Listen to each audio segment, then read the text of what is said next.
William A. Spicer put God first as he traveled the world and set the DNA of the Adventist mission. What can we learn from him today that will help us put God first in our own lives?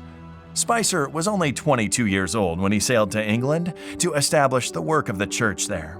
He then returned to the United States to serve the General Conference as the Foreign Mission Secretary, pursuing various expansions, like securing the land in Zimbabwe, where Solusi University operates today.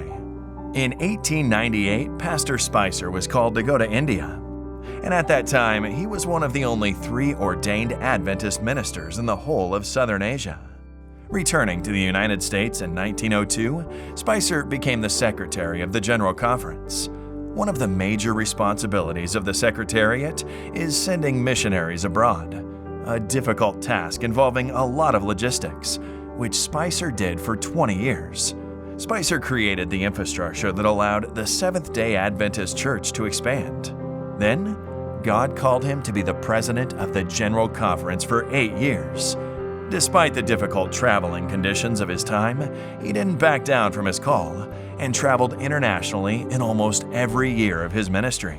Sometimes putting God first means that we'll have to sacrifice a lot of our present comfort, but it is a sacrifice worth taking.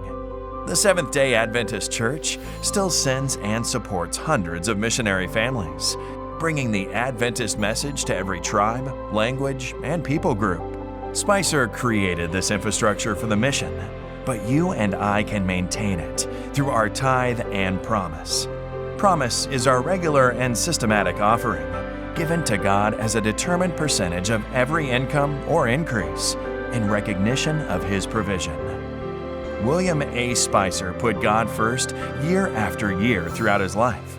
His resilience inspires us today.